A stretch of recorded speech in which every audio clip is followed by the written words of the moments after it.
السلام علیکم لسنرز، آئیے جرم و سزا پر مبنی ایک پراسرار کہانی سنتے ہیں جس کا عنوان ہے سانپ کا سایہ اور اس کے مصنف ہیں ایم اے راحت۔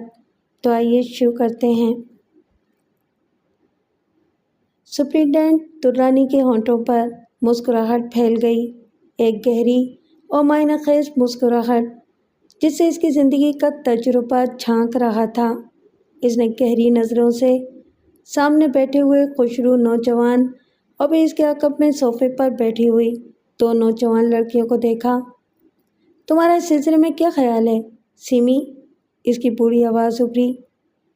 میں کیا عرض کر سکتی ہوں ڈیڈی، میرا تجربہ تو کچھ بھی نہیں ہے۔ ہاں، اس حد تک میں عرفان بھائی سے متفق ہوں کہ کم سے کم اس دور میں ان روایتی روحوں کا وجود نہیں ہے۔ ٹھیک ہے، تم جدید سائنسی دور میں سانس لے رہی ہو سیمی۔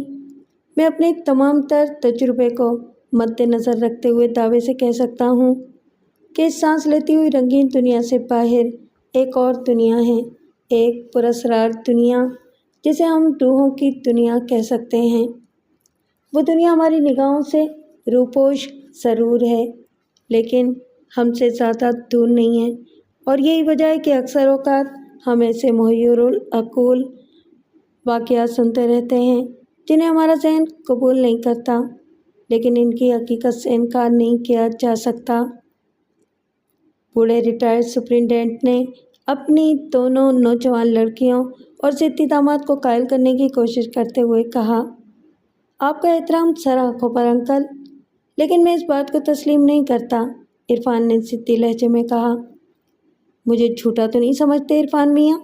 بوڑھے سپرنٹینڈنٹ نے نوجوان داماد کی آنکھوں میں دیکھتے ہوئے کہا۔ نہیں نہیں انکل، یہ گستاخی کیسے کر سکتا ہوں، عرفان جلدی سے بولا۔ تب میں تمہیں اپنی انسپیکٹری کے دور کا ایک واقعہ سناتا ہوں۔ اگر تم مجھے جھوٹا نہیں سمجھتے تو مجھے بتاؤ کہ وہ کیا تھا اور ان واقعات کے بعد روحوں کے وجود کا قائل ہوا جا سکتا ہے یا نہیں؟ سپرنٹینڈنٹ نے کہا اور پھر کہنے لگا، بیگم سلمان فاروقی ابھی بقید حیات ہیں اور اسی شہر میں ہیں۔ سماجی کارکن کی حیثیت سے شاید تم نے ان کا نام سنا ہو۔ میرے ان سے 28 سال سے تعلقات ہیں اور یہ واقعہ چونکہ ان کے ساتھ پیش آیا تھا اور انہوں نے مجھے اس سلسلے میں پوری تفصیل بتائی تھی، اس لیے میں بالکل اسی انداز میں تمہیں سنا رہا ہوں۔ دونوں لڑکیاں اور نوجوان غمتاً خاموش ہو گئے۔ بوڑھے سپرنٹینڈنٹ کی چہرے کی جھریاں کچھ اور گہری ہو گئی تھیں۔ پھر اس کی آواز ابھری، میں ان دنوں انسپیکٹر تھا۔ اپنی ملازمت کے دوران میں کافی نیک نام اور ذہین انسپیکٹر مشہور تھا۔ میں نے بہت سی وارداتوں کا سراغ لگایا تھا۔ ان دنوں میں زیورات کے چوری کے ایک کیس پر کام کر رہا تھا۔ مخبروں نے مجھے اطلاع دی کہ زیورات قبرستان کے کسی حصے میں چھپا دیے گئے ہیں اور زیورات چور کسی مناسب موقع پر نکال لے جانے کی فکر میں ہیں۔ اس اطلاع پر میں ہوشیار ہو گیا اور میں نے تاریک راتوں میں قبرستان کی نگرانی شروع کر دی۔ اس رات میں ایک ٹوٹی ہوئی قبر میں چھپا ہوا تھا۔ تقریباً 12:30 بجے تھے۔ چاروں طرف ہو کا عالم طاری تھا، بھیانک سناٹا دماغ میں چبھ رہا تھا اور میں اپنی ملازمت کے بارے میں غور کر رہا تھا، جس کی وجہ سے اس وقت جبکہ لوگ خوابوں میں مست تھے، میں ایک ٹوٹی ہوئی قبر میں بیٹھا انجان لوگوں کا انتظار کر رہا تھا۔ میں اپنے خیالات میں گم تھا کہ مجھے قدموں کی چاپ سنائی دی اور میں چونک پڑا۔ میری نظر خود بخود اس اونچے مزار کی طرف اٹھ گئی جو کسی نامعلوم بزرگ کا تھا۔ اس مزار پر کوئی عمارت نہیں تھی، صرف ایک اونچا چبوترا تھا جس پر چونے سے پتی ہوئی ایک قبر تھی۔ مزار کے قریب میں نے ایک انسانی سایہ دیکھا جو سرتاپا سفید لباس میں تھا۔ ایک لمحے کے لیے میرے ذہن میں چوروں کا خیال آیا۔ میں نے پستول نکال لیا اور غور سے اس سائے کی طرف دیکھنے لگا۔ اب میں اس کو بخوبی دیکھ سکتا تھا۔ اس کی داڑھی لمبی تھی اور ہاتھ میں ایک تسبیح دبی ہوئی تھی۔ سفید سایہ اس قبر کے سامنے دوزانوں ہو گیا اور پھر اس کے دونوں ہاتھ بلند ہو گئے۔ شاید وہ مزار پر فاتحہ پڑھ رہا تھا۔ میرا خیال بدل گیا اور میں خاموشی سے اسے فاتحہ پڑھتے دیکھتا رہا۔ میرے ذہن میں خوف و دہشت کا شائبہ بھی نہیں تھا۔ لیکن اس وقت میں ضرور اچھل پڑا جب میں نے کسی سیاہ چیز کو اس سفید سائے پر چھلانگ لگاتے دیکھا، اور یہ سیاہ چیز ایک خونخوار بلّا تھا۔ ہاں، ایک شیطانی بلّا جس کی بھیانک آنکھیں قندیل کی طرح جگمگا رہی تھیں۔ بلّے نے سفید لباس والے کی آنکھوں پر حملہ کیا تھا، لیکن اس کا حملہ کامیاب نہیں ہو سکا۔ دوسرے ہی لمحے سفید لباس والا کھڑا ہو گیا۔ اس نے ہونٹوں ہی ہونٹوں میں کچھ بدبدایا اور بلے کی طرف پھونک ماری۔ بلا زمین پر لوٹنے لگا، لیکن بہت جلد وہ سنبھل گیا اور ایک طرف کھڑے ہو کر سفید لباس والے کو کینہ توز نظروں سے دیکھنے لگا۔ میں تجھے فنا کر دوں گا، مردود شیطان، سفید لباس والے نے کہا۔ اس کی آواز بے حد عجیب تھی اور پہلی بار مجھے اپنے رونگٹے کھڑے ہوتے ہوئے محسوس ہوئے، اور اس وقت میں نے اپنے ہاتھ پاؤں کی جان نکلتی محسوس کی جب میں نے اس بلے کو انسانی آواز میں بولتے سنا۔ وہ کہہ رہا تھا، یہ تو وقت بتائے گا شاہ صاحب کہ کون کسے فنا کرتا ہے۔ تم نے میری تمام تپسیا نشٹ کر دی ہے، اب ہم دونوں میں سے ایک ہی باقی رہے گا۔ اور پھر اچانک میرے کانوں میں فائرنگ کی آواز آئی اور میں اچھل پڑا۔ یہ میرے مخبر تھے جو شاید چوروں کا تعاقب کرتے ہوئے قبرستان پہنچ گئے تھے اور چوروں نے ان پر فائرنگ کی تھی۔ صرف ایک لمحے کے لیے میری نگاہ دوسری طرف ہوئی تھی اور دوسرے ہی لمحے میں نے پلٹ کر دیکھا تو وہاں وہ سفید بلّا تھا اور نہ ہی وہ سفید پوش۔ بعد میں چور گرفتار کر لیے گئے، لیکن میرے ذہن میں وہ واقعات کافی دن تک گردش کرتے رہے اور پھر میں انہیں بھول بھال گیا۔ کئی ماہ گزر گئے۔ ایک دن میں نے ایک عجیب خبر سنی، اور وہ یہ خبر تھی کہ میرے دوست فاروقی کا اچانک انتقال ہو گیا اور بیگم فاروقی کی آنکھیں ضائع ہو گئیں۔ درحقیقت یہ خبر سن کر میں ساکت رہ گیا تھا، کیونکہ ان لوگوں سے میرے بڑے گہرے تعلقات تھے اور اکثر ان سے ملاقاتیں ہوتی رہتی تھیں۔ بہرحال میں فوراً اسپتال پہنچا جہاں بیگم فاروقی موجود تھیں۔ وہیں سے مجھے فاروقی کی لاش کے بارے میں معلوم ہوا جو مردہ خانے میں تھی۔ ڈاکٹروں کے خیال کے مطابق وہ انتہائی حیرت انگیز لاش تھی۔ ان کا خیال تھا کہ فاروقی کے انتقال کو کم از کم 4 ماہ ہو چکے ہیں۔ انہوں نے لاش مجھے دکھائی اور میں بھی حیران رہ گیا۔ وہ ایک سوکھی ہوئی لاش تھی، جسم کا گوشت مکمل طور سے سوکھ گیا تھا اور جگہ جگہ ہڈیاں نکل آئی تھیں، لیکن فاروقی کے ملازموں کا کہنا تھا کہ وہ رات تک ٹھیک تھے۔ اس کے علاوہ دوسرے بہت سے لوگوں نے بھی تصدیق کر دی کہ وہ صرف چند دن پہلے فاروقی سے ملے تھے۔ بہرحال یہ واقعات ایک معمہ تھے۔ دوسری طرف بیگم فاروقی مسلسل بے ہوش تھیں۔ لاش کی تجہیز و تکفین کر دی گئی اور جب بیگم فاروقی ہوش میں آئیں تو وہ اپنا دماغی توازن کھو بیٹھی تھیں۔ چنانچہ یہ راز رازی رہا اور وقت گزرتا رہا۔ بیگم فاروقی کا علاج ہو رہا تھا۔ ان کی آنکھیں مکمل طور سے ضائع ہو چکی تھیں اور دماغی توازن درست نہیں ہوا تھا۔ وہ عام طور پر خاموش رہتی تھیں۔ میں بھی اس دوران ان سے ملتا رہتا تھا۔ پھر پاکستان بن گیا اور ہم لوگ یہاں چلے آئے۔ یہاں بھی مجھے پولیس میں ملازمت مل گئی اور میری ترقی ہونے لگی۔ مجھے بیگم فاروقی کے بارے میں کچھ نہیں معلوم تھا، لیکن ایک دن میں نے اخبارات میں سماجی کارکن کی حیثیت سے اس کی تصویر دیکھی اور میں چونک پڑا۔ بہرحال میں اس سے ملا۔ اس کا دماغ اب بالکل ٹھیک تھا۔ میرے تعارف کرانے پر وہ مجھے پہچان گئی اور بہت اتفاق سے ملی۔ اپنے شوہر کو یاد کر کے اس کی بے نور آنکھوں سے آنسو بہہ نکلے۔ میں نے اسے تسلی دی اور کہا کہ میں اس کی ہر خدمت کے لیے حاضر ہوں۔ اس نے میرا شکریہ ادا کیا اور کہا کہ در حقیقت اسے کسی چیز کی حاجت نہیں ہے اور وہ بالکل ٹھیک ہے۔ اس نے مجھ سے یہ درخواست بھی کی کہ بس میں اس سے ملتا رہوں۔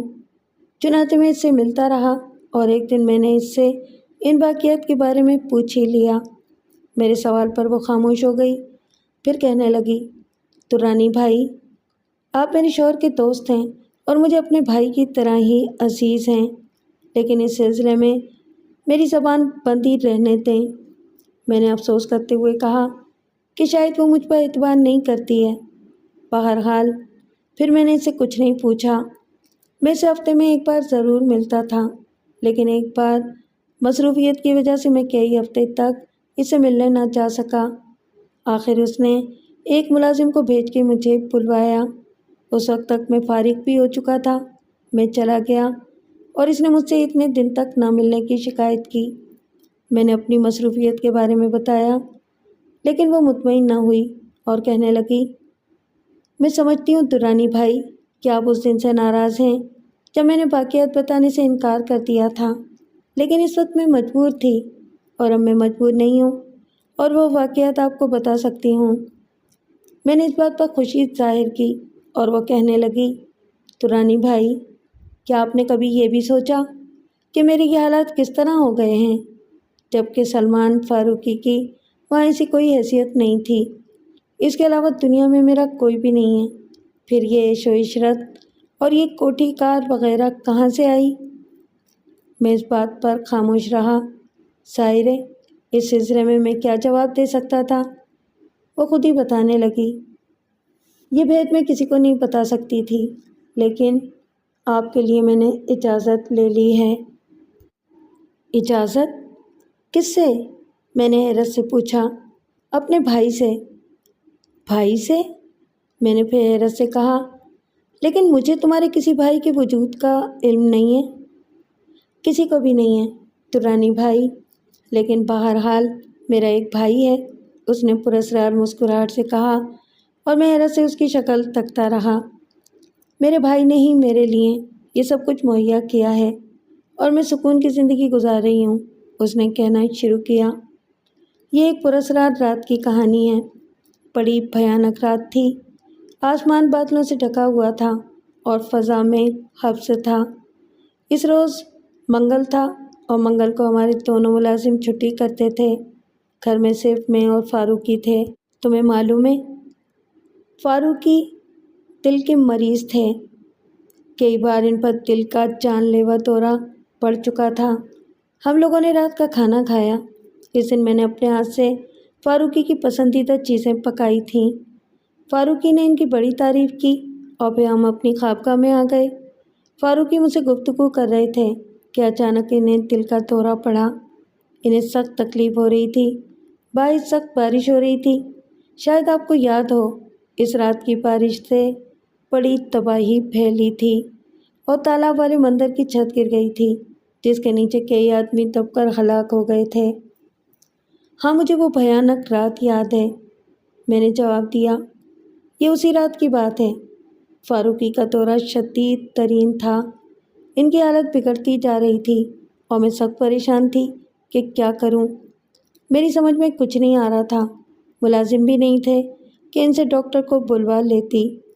فون بھی گھر میں نہیں تھا اور بارش سخت ہو رہی تھی۔ فاروقی کے ہاتھ پاؤں اکڑ گئے۔ وہ مجھ سے کچھ کہنا چاہتے تھے، لیکن ان کی زبان اٹھ گئی تھی اور پھر اچانک ان کی گردن ایک طرف ڈھلک گئی اور میں خوف سے چیخ پڑی۔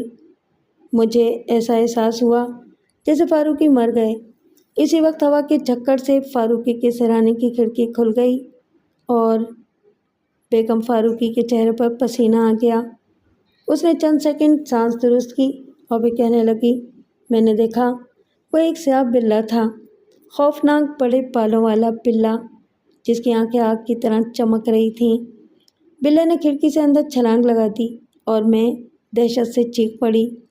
اس بلّے کی آمد سخت حیرت انگیز تھی، کیونکہ اس کھڑکی تک پہنچنے کا عام راستہ بھی نہیں تھا۔ میں نے سن رکھا تھا کہ موت مختلف اشکال میں آتی ہے اور اس وقت میرے ذہن میں یہی خیال تھا۔ چنانچہ مجھ سے برداشت نہ ہو سکا اور میں چیختی ہوئی باہر بھاگی۔ نہ جانے کس طرح میں برآمدے میں پہنچی۔ بارش اسی طرح جاری تھی، لیکن مجھے کچھ ہوش نہیں تھا۔ ہمارے مکان سے تھوڑی دور پر ایک وکیل صاحب کا مکان تھا۔ میں اس مکان تک جا پہنچی۔ انتہائی کوشش کے بعد وکیل صاحب جاگے اور میں نے انہیں رو رو کر فاروقی کے بارے میں بتایا۔ وکیل صاحب نیک آدمی تھے، فوراً میرے ساتھ آنے کے لیے تیار ہو گئے اور پھر میں دوبارہ فاروقی کے کمرے میں داخل ہو گئی۔ لیکن میں نے ایک حیرت انگیز منظر دیکھا۔ فاروقی تکیے سے کمر لگائے نیم تراز تھے۔ مجھے دیکھ کر وہ مسکرانے لگے۔ میں نے ان کی زندگی پر خدا کا شکر ادا کیا اور اس کے بعد وکیل صاحب سے معذرت کی کہ میں نے انہیں اس طوفان میں تکلیف دی۔ وکیل صاحب واپس چلے گئے۔ فاروقی نے مجھے بتایا کہ اب ان کی طبیعت بالکل ٹھیک ہے۔ بہرحال دوسرے دن صبح وہ بالکل پرسکون تھے اور پھر ایک ہفتہ گزر گیا، لیکن میں نے فاروقی میں زبردست تبدیلیاں محسوس کیں۔ میں جب ان کے نزدیک جاتی تو وہ مجھے اجنبی معلوم ہوتے۔ مجھے ان کی آواز اور ان کی ایک ایک حرکت اجنبی لگتی تھی۔ میں نے بات بات پر فاروقی کو ٹوکا اور اسے معلوم کیا، لیکن وہ مسکرا کر ٹال جاتے اور کہتے تھے کہ بیماری نے ان کے ذہن پر برا اثر کیا ہے۔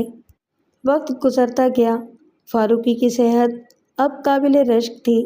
ان کے بال جوانی ہی میں سفید ہو گئے تھے، لیکن صحت بہت عمدہ تھی۔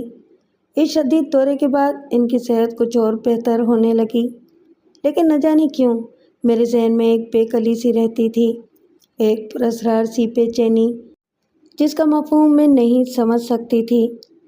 فاروقی مجھ سے بہت زیادہ محبت کرنے لگے تھے، لیکن مجھے ان کے جسم سے اجنبیت کی بو آتی تھی۔ 2 ماہ یوں ہی گزر گئے اور پھر ایک دن ایک حیرت انگیز واقعہ پیش آیا۔ اس روز فاروقی گھر میں نہیں تھے، کہیں باہر گئے ہوئے تھے۔ میں برآمدے میں کرسی ڈالے کوئی ناول پڑھ رہی تھی کہ میں نے دروازے میں ایک بوڑھے باریش فقیر کو دیکھا، لیکن اس نے مجھ سے کچھ نہیں کہا، بس مجھے دیکھتے رہے۔ میں نے اشارے سے انہیں اندر بلایا اور وہ ٹھہرے ہوئے قدموں سے اندر آ گئے۔ میں آپ کی کیا خدمت کر سکتی ہوں بابا؟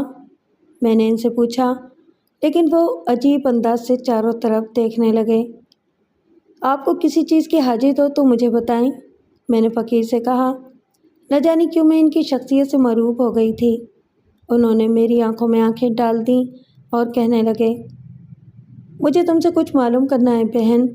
میں ان جملوں پر حیران رہ گئی۔ بجائے کوئی چیز طلب کرنے کے وہ مجھ سے کچھ معلوم کرنا چاہتے تھے۔ بہرحال میں نے آمادگی ظاہر کر دی تو وہ بولے، میرا ایک دشمن یہاں چھپا ہوا ہے، میں اسے تلاش کرنا چاہتا ہوں۔ دشمن؟ میں نے حیرت سے کہا۔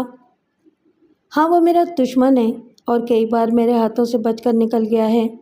کیا تم مجھے اپنے ہاں کے افراد کے بارے میں بتا سکتی ہو؟ میں نے اپنے دونوں ملازموں کے بارے میں بتایا اور پھر ملا بھی دیا۔ فقیر انہیں دیکھتے رہے اور مجھ سے کچھ نہیں بولے۔ اب صرف فاروقی رہ گئے تھے۔ میں نے فقیر کو ان کے بارے میں بتایا اور کہا کہ اگر وہ چاہیں تو دوبارہ آ کر ان سے مل سکتے ہیں۔ فقیر نے میرا شکریہ ادا کیا اور چلے گئے۔ فاروقی واپس آ گئے۔ اس وقت میں نے ڈنر کی میز پر ان سے فقیر کا تذکرہ کر دیا اور نوالا ان کے ہاتھ سے چھوٹ گیا۔ انہوں نے مجھے غور سے دیکھتے ہوئے فقیر کا حلیہ پوچھا اور میں نے بتایا۔ فاروقی بہت مضطرب ہو گئے اور میرے اصرار پر بھی انہوں نے مجھے کچھ نہیں بتایا، البتہ سخت لہجے میں کہنے لگے کہ اب وہ بوڑھا فقیر یہاں نہ آ سکے۔ اگر میں نے اسے بلایا اور اسے گفتگو کی تو وہ مجھے سزا دیں گے۔ فاروقی نے اتنے سخت لہجے میں اس سے پہلے کبھی گفتگو نہیں کی تھی۔ مجھے اس بات پر بھی سخت حیرت ہوئی تھی، لیکن فاروقی کی پریشانی دیکھتے ہوئے میں نے کچھ نہ کہا۔ کافی دن گزر گئے، پھر ایک دن وہ فقیر مجھے دوبارہ نظر آئے۔ اس بار انہوں نے اندر آنے کی اجازت بھی نہیں مانگی تھی۔ نہ جانے کیوں میں فاروقی کے منع کرنے کے باوجود ان سے رکھائی سے پیش نہ آ سکی، بلکہ میں نے انتہائی خوش اخلاقی سے ان کا استقبال کیا۔ فقیر نے اسی پراسرار انداز میں مجھ سے فاروقی کے بارے میں پوچھا اور میری زبان سے سچ بات نکل گئی۔ میں نے انہیں بتایا کہ کس طرح میں نے فاروقی سے ان کا تذکرہ کیا تھا اور فاروقی پریشان ہو گئے۔ اس پر وہ کسی سوچ میں گم ہو گئے اور پھر انہوں نے ایک عجیب سوال کیا۔ انہوں نے پوچھا کہ چند ماہ پہلے فاروقی ایسے بیمار ہوئے تھے کہ ان کی موت کا اندیشہ پیدا ہو گیا ہو۔ مجھے ان کے دل کے دورے کا واقعہ یاد آ گیا اور میں نے بتایا کہ کس طرح وہ ایسے سخت دورے میں مبتلا ہوئے تھے کہ میں انہیں مردہ سمجھ بیٹھی۔ فقیر مجھ سے اس رات کی تفصیلات پوچھتے رہے اور میں نے سب کچھ صاف صاف بتا دیا۔ فقیر کے چہرے پر سکون کے آثار پھیلنے لگے تھے اور پھر وہ میرا شکریہ ادا کر کے چلے گئے۔ میرے ذہن میں ان کی پراسرار شخصیت کھٹک رہی تھی، لیکن میں نے جان بوجھ کر فاروقی سے ان کا تذکرہ نہیں کیا اور پھر کچھ اور دن گزر گئے۔ ایک رات میں اپنی ایک عزیزہ کی شادی میں گئی تھی۔ رات گئے واپس آنے پر میں گھر پہنچی تو فاروقی موجود نہیں تھے۔ بہرحال میں لباس تبدیل کر کے خوابگاہ میں آ گئی۔ مجھے نہیں معلوم تھا کہ فاروقی اس وقت کہاں گئے ہیں، حالانکہ ان کا معمول تھا کہ کہیں بھی مجھے بتائے بغیر نہیں جاتے تھے، لیکن ان کے تو بہت سے معمولات میں فرق آ گیا تھا۔ میں کہاں تک ان پر توجہ دیتی؟ میں اپنی مسیری پر لیٹ گئی۔ دن بہت اچھا گزرا تھا اور میرا موڈ بالکل ٹھیک تھا، لیکن فاروقی کی اس وقت تک غیر حاضری نے مجھے دل برداشتہ کر دیا۔ میں کافی دیر تک مسیری پر لیٹی انہی خیالات میں گم رہی اور مجھے نیند آ گئی۔ رات کا نہ جانے کون سا پہر تھا، میری آنکھ کھل گئی۔ فاروقی ابھی تک نہیں آئے تھے۔ برابر کے کمرے سے عجیب سی آوازیں آ رہی تھیں اور انہی آوازوں سے میری آنکھ کھلی تھی۔ میں سہم کر اٹھ گئی۔ پہلے تو میں نے سوچا کہ ملازموں کو بلا کر ان آوازوں کے بارے میں بتاؤں، لیکن وہاں تک جانا بھی ایک مسئلہ تھا۔ میں نے ہمت کر کے درمیان کے دروازے سے اندر جھانکا اور میری آنکھیں دہشت سے پھیل گئیں۔ میں نے ایک عجیب منظر دیکھا۔ ایک سیاہ سانپ تھا اور اس کے سامنے ہی ایک خوفناک بلّا کھڑا ہوا تھا۔ یہ بلّا مجھے جانا پہچانا محسوس ہوا۔ یہ وہی بلّا تھا جو اس رات میں نے دیکھا تھا، جس رات فاروقی کی حالت زیادہ خراب ہو گئی تھی اور میں نے انہیں مردہ سمجھ لیا تھا۔ وہ دونوں اس انداز میں ایک دوسرے کے مقابل تھے جیسے جنگ کرتے رہے ہوں۔ دفعتاً سانپ نے بلے پر حملہ کیا، لیکن بلّا اچھل کر ایک طرف ہو گیا۔ سانپ نے دوسرا حملہ کیا اور اس بار وہ بلے کے جسم پر چڑھ گیا۔ اس نے بلے کے جسم کے گرد بل دینا شروع کر دیے اور بلّا اس کی گرفت سے نکلنے کی کوشش کرنے لگا۔ کمرے میں ایسی شدید کشمکش پیدا ہو رہی تھی کہ اس سے کافی آوازیں پیدا ہو رہی تھیں۔ دفعتاً بلّا پوری قوت سے اس درمیانی دروازے سے ٹکرایا جس سے لگی ہوئی میں یہ خوفناک منظر دیکھ رہی تھی۔ میری بے ساختہ چیخ نکل گئی تھی۔ میں بری طرح کانپنے لگی تھی۔ رات کا وقت تھا۔ نوکروں نے میری چیخ سن لی اور چند منٹ کے اندر اندر وہ لاٹھیاں لے کر آ گئے۔ میں نے کمرے کی طرف اشارہ کیا اور انہوں نے کمرہ کھول کے دیکھا، لیکن وہاں کوئی نہیں تھا۔ نوکروں نے مجھے تسلی دی اور پھر اس وقت تک میرے پاس بیٹھے رہے جب تک فاروقی صاحب نہ آ گئے۔ فاروقی کا حلیہ عجیب تھا۔ ان کے بال بکھرے ہوئے تھے، چہرے پر کئی خراشیں تھیں۔ میں ان کی یہ حالت دیکھ کر حیرت زدہ ہو گئی۔ انہوں نے مجھے بتایا کہ راستے میں کچھ لوگوں نے انہیں لوٹنے کی کوشش کی تھی اور ان سے جھگڑے میں یہ حالت ہو گئی۔ پھر میں نے فاروقی کو حادثے کی تفصیل بتائی اور وہ پھیکے سے انداز میں ہنسنے لگے اور بولے، تم بہت سہم گئی ہوگی۔ اگر ایسا ہے تو ہم یہ مکان چھوڑ کر کہیں اور چلیں گے۔ میں نے یہ محسوس کیا کہ ان کا موڈ بہت خراب ہے۔ میں نے ان سے یہ بھی پوچھا کہ وہ اچانک کہاں چلے گئے تھے، تو انہوں نے جواب دیا کہ میں ان کے معاملات میں زیادہ کریز نہ کیا کروں۔ بہرحال میں خاموش ہو گئی اور پھر وہ منوس ساتھ آ گئی۔ اس دن وہ فقیر بابا پھر مجھ سے ملنے آئے تھے۔ اس وقت بھی فاروقی گھر پر نہیں تھے۔ نہ جانے کیوں مجھے فقیر بابا کے آنے سے روحانی سکون محسوس ہوا۔ میں نے انہیں پوری تفصیل بتا دی اور انہوں نے کہا کہ میں فکر نہ کروں، بہت جلد وہ مجھے اس مصیبت سے نجات دلا دیں گے۔ اس رات فاروقی تھکے ہارے واپس آئے۔ میں اپنے کمرے میں تھی۔ وہ کمرے کے دروازے میں داخل ہو کر رک گئے اور مجھے گھورنے لگے۔ میں نے حیرت سے ان کی آنکھوں میں دیکھا اور میرے جسم کو ایک جھٹکا لگا۔ میں فاروقی کی آنکھوں کو دیکھ رہی تھی۔ ان کی پوری آنکھیں کھلی ہوئی تھیں، لیکن ان کی پتلی ایک کھڑی لکیر کی طرح ہو گئی تھی۔ اس وقت وہ انتہائی خطرناک نظر آ رہے تھے اور پھر وہ پھٹی پھٹی سی آواز میں بولے، تم نے اس فقیر کو میرے بارے میں کیا بتایا تھا؟ ان کی آواز میں اجنبیت تھی۔ میں ہونٹوں پر زبان پھیرنے لگی۔ جواب دو، تم نے اسے میرے بارے میں کیا بتایا تھا؟ یہ مصیبت تمہاری نازل کی ہوئی ہے، ورنہ وہ میرا سراغ نہیں لگا سکتا تھا۔ اور پہلی بار مجھ میں بولنے کی ہمت پیدا ہوئی۔ میں نے کہا، تو کیا وہ سچ کہتا ہے کہ آپ اس کے دشمن ہیں؟ جواب میں فاروقی کے ہونٹوں پر ایک بھیانک مسکراہٹ پھیل گئی۔ ان کی آنکھیں اب بھی اتنی ہی خوفناک نظر آ رہی تھیں۔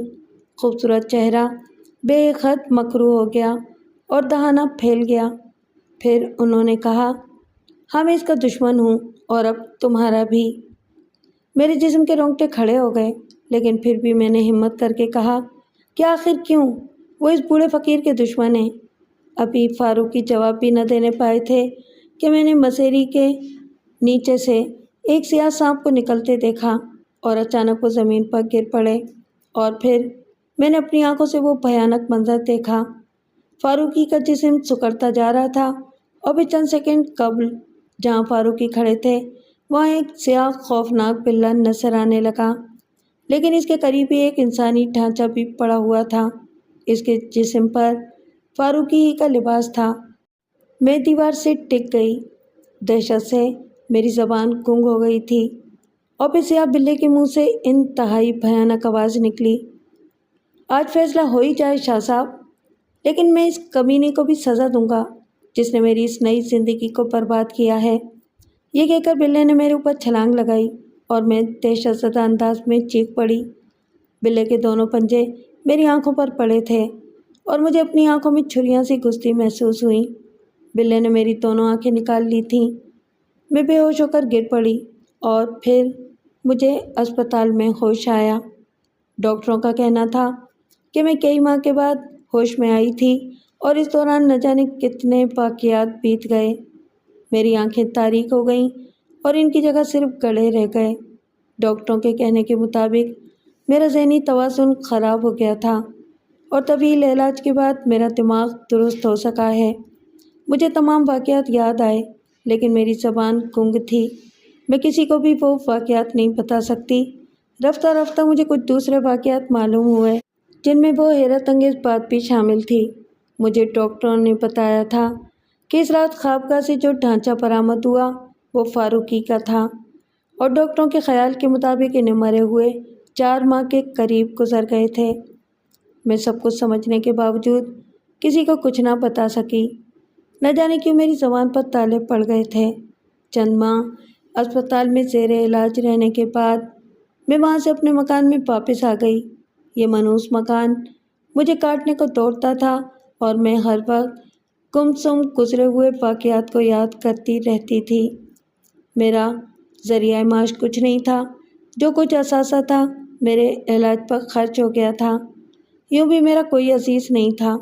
نتیجے میں میرے حالات خراب ہونے لگے، اور پھر ایک دن میں نے کسی کے قدموں کی چاپ اپنے قریب سنی، اور مجھے انہی فقیر کی آواز سنائی تھی۔ وہ میرے سر پر ہاتھ پھیرتے ہوئے کہہ رہے تھے، گھبراؤ نہیں بہن، میں تمہارا بھائی ہوں۔ مجھے شرمندگی ہے کہ میری وجہ سے تمہیں اپنی آنکھوں سے محروم ہونا پڑا۔